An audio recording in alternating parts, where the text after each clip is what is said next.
Hello, everybody. Welcome back. It is me, your old pal Orpheus, with another adventure. Here on Orpheus Plays, you might notice something a little different here. Well, I was in a horrible accident, and they had to replace 99% of my body with metal, and so I'll make the best of it here. Here in Blade and Sorcery, yes, the only game where you can become a futuristic police officer from a dystopian future where Detroit has been bought by a corporation. Whatever. Anyway, wouldn't be much worse. So I hope you are doing good. That's right. And we're going to do a little bit of crazy mayhem here in the marketplace. As you can see, we are here right now, and it's a good place to get a little bit of murder done. So we're going to talk about today is something, an experience I think a lot of you have gone through, and that is a college experience called sororities and fraternities. Yes, the Greek organizations. So we're going to get into that in just a second. So let's pop back in. Oh, there I am. Alright, so we have a wand today. This is survival mode, obviously. Would you stand still? I can't see it.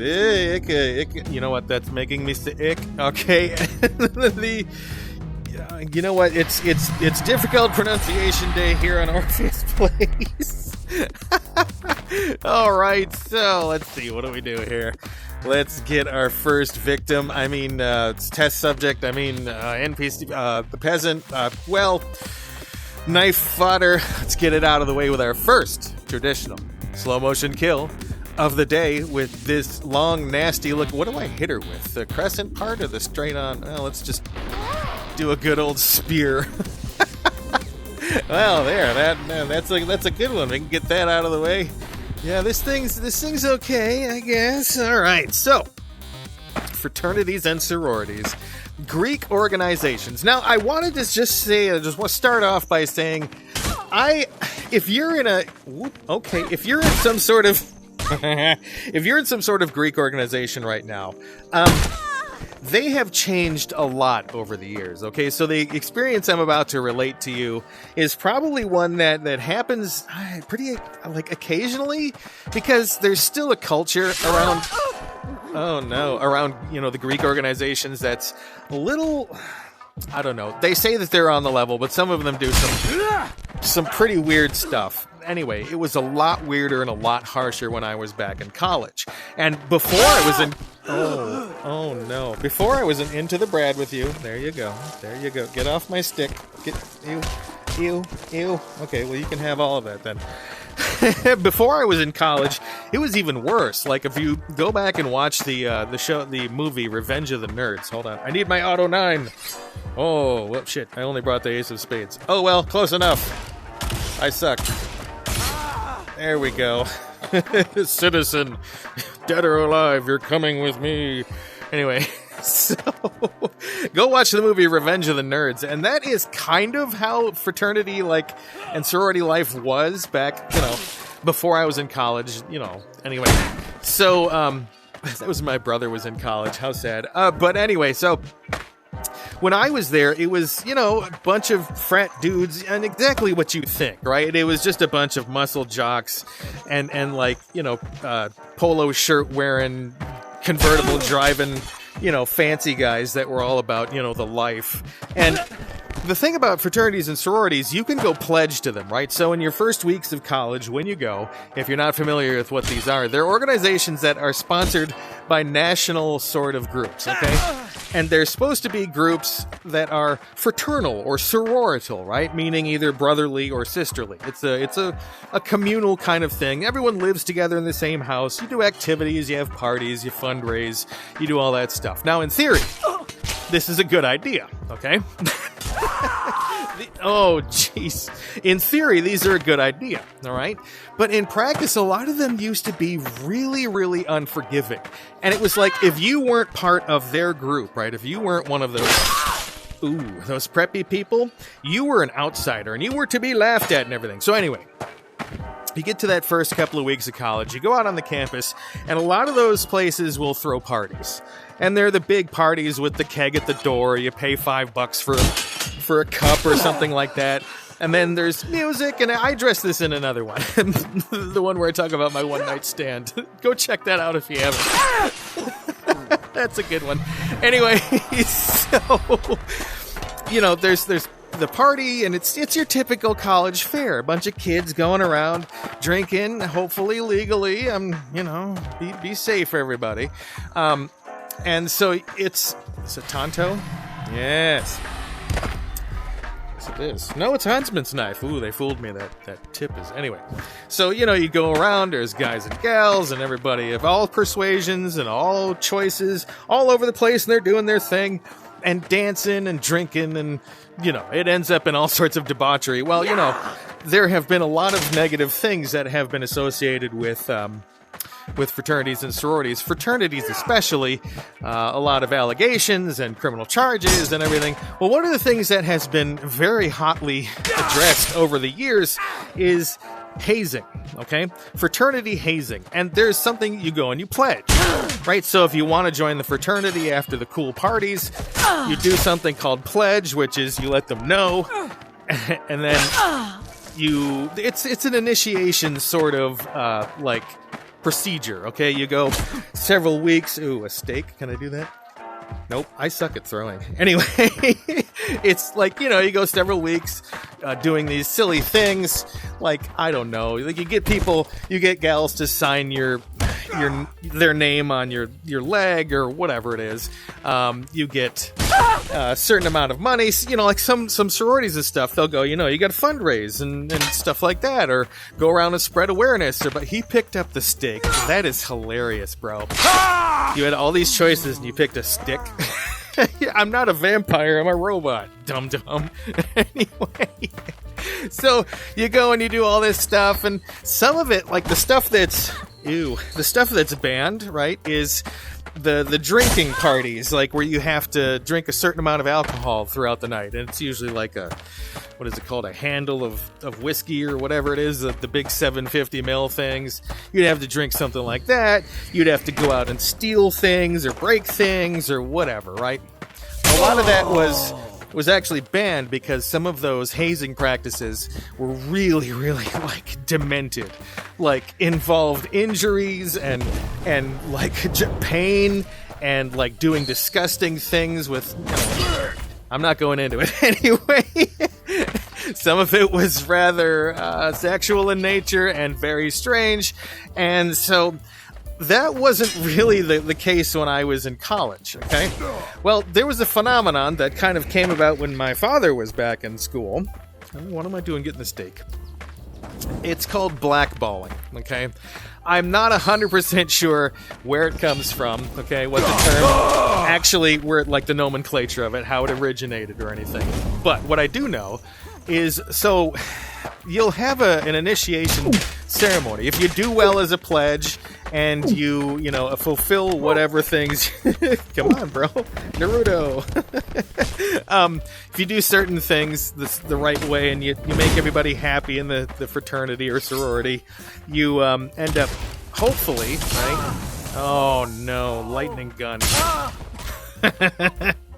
Oh, bro.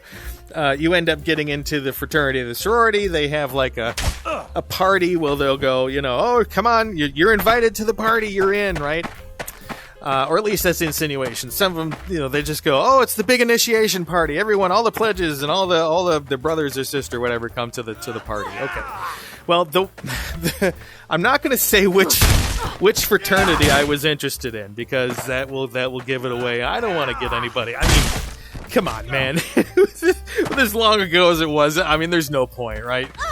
So I was pledging this thing. I had to do some awful stuff, and it was like the drinking, right? And boy, what was it? I had to spray paint certain letters on the side of some building. I don't even remember what that was. Why the hell did I do that? Anyway, so me being me, I kind of I came from a family that was preppy and kind of wealthy, but I totally hate that stuff, right? I always, oh man. Oh, gonna have to edit that sound out, bro. Why did you do that? Ew. Oh. You could be useful in other ways. So, I totally was not into that lifestyle, and these guys were totally. And so they could tell, you can sniff out bullshit after a while. You can get away with it for a few days once in a while with the people. But over time, you can't keep bullshitting people. And it was hard for me. It was like they'd be sitting there talking about like their family's stock portfolios and, oh, we went to Ibiza this year. And we went to Ibiza this year. Or like, we sailed down to the Caribbean another time or whatever. I'm just like, wow, I don't really care about any of this. I'm like, why am I even here? Well, it probably started to show. But my parents wanted me to join a fraternity so I could be part of the whole college thing. It was prestigious and all that absolutely pointless nonsense later on in life. You know what I'm talking about. Anyway, so there I am. I'm like, I may as well try to get into the fraternity. Well, they probably could tell that I wasn't into it. So I also rubbed some of the people the wrong way because I'd made a few comments here and there. If you've watched my videos, you know that my brain damage and my autism can give me less of a filter on like what comes out of my mouth, right? And so occasionally when I'm talking, I'll just, like blurt something out that's just like, did you seriously just say that, bro?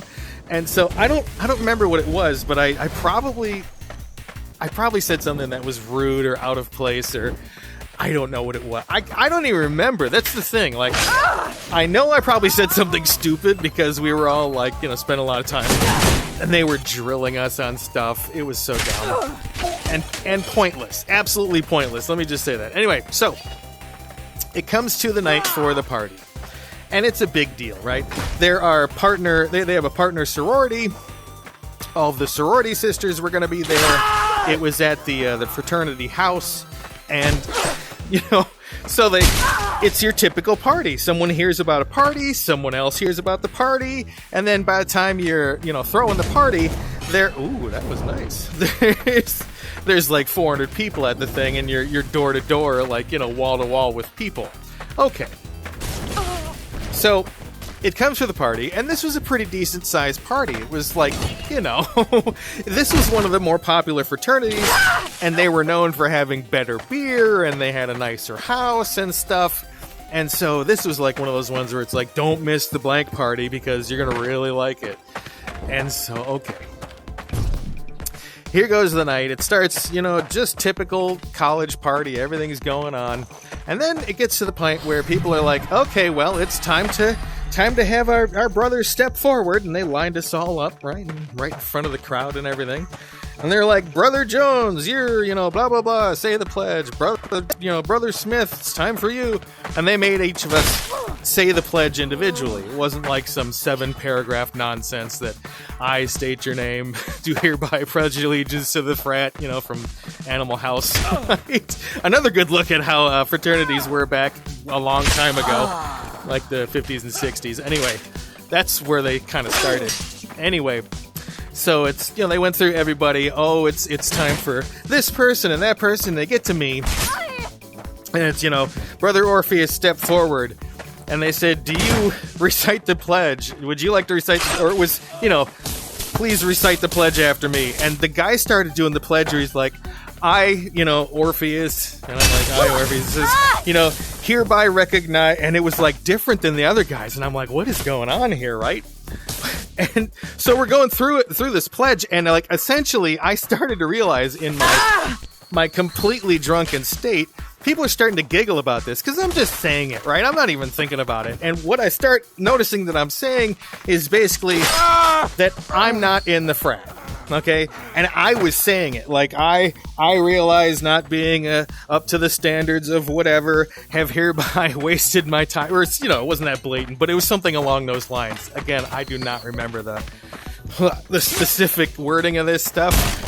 But it was along the lines of, you're not in, I'm not in because I'm a loser kind of stuff. And everyone was just howling with laughter. And I started to realize what was going on. And the sociopath inside me kind of went, okay, so there's two ways that I can deal with this, right? Because everyone's kind of laughing. The gals are laughing. The guys are laughing. The music had stopped. So it was like everything going on like that. And they had saved the 3 people that they were going to do it for last. So I was the first of the 3. And then they move on to the other guys, to the other two guys. They did the same thing to him, and it was like, you know, the same thing. The crowd's like all laughing and ha ha ha. And after the three of us, the head of the fraternity, he goes, hey, you know, we don't want any hard feelings, nothing personal. You guys can hang around, you know, free drinks the rest of the night. You know, you're our guests of honor kind of thing. Like, ha ha ha, you're our guests of honor. So, okay. So the other two guys were kind of like, you know, I have some friends at this party. One of them was dating someone from the other sorority, so he stuck around. And they're like, hey, Orpheus, you gonna go over to the bar and grab a drink? You know, really sorry about that. No, you know, nothing personal, dude. You handled it really well. You know, you seem like a real gentleman about it. And, you know, no hard feelings, right? And I'm like, yeah, no hard feelings. You know, I understand. I'm not kind of, you know, I'm not like you guys, I guess. You know, and I figured it out. And they're like, yeah, we figured. Okay, so I'm like, oh, you know what? I'm out of cigarettes, because, you know, he's like, are you gonna stick around? I'm like, yeah, absolutely. I'll stick around. You guys are decent. I got to know you over the last few weeks, right? And all of you right now are probably going, oh no, where is this going? Just stick with me. And so I'm like, oh man, I just realized I'm out of smokes, man. I'm gonna go down to the store real quick. I'm gonna grab a pack of smokes. I'll be right back. And then, you know, we'll sit down and we'll have we'll do some shots and stuff. And this guy's like, sweet man, you're taking this so well. I'm like, yeah, you know, I figure, hey, you know, let bygones be bygones. Life's too short. All those like bullshit things you say, you know. Anyway, so I'm like, okay. So I go and I went down to the local, what was the drugstore, because it was the closest place to go for cigarettes and beer and stuff like that. So I go into the pharmacy, and I'm like, do, and I go, right? I'm like, what can I do here? Because they had just been bragging about they were making a new batch of jungle juice at the party. Now, if you don't know what jungle juice is, where's all my weapons?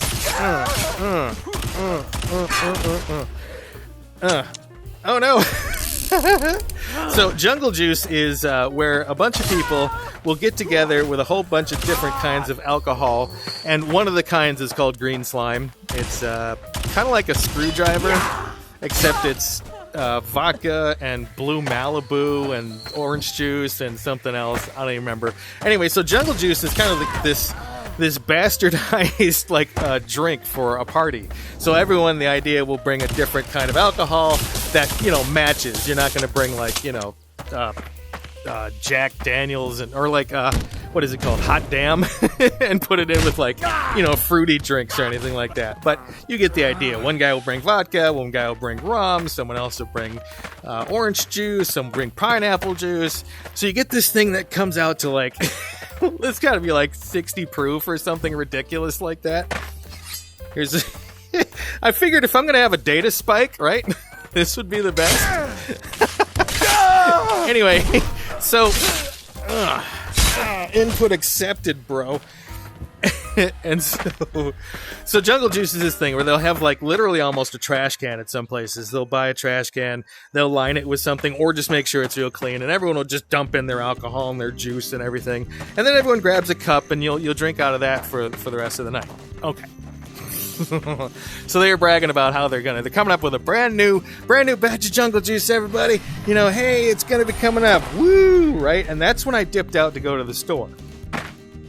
So I'm standing there in the pharmacy and I'm like, what can I do? Like, I don't want to hurt anybody, but at the same time, fuck you guys, right?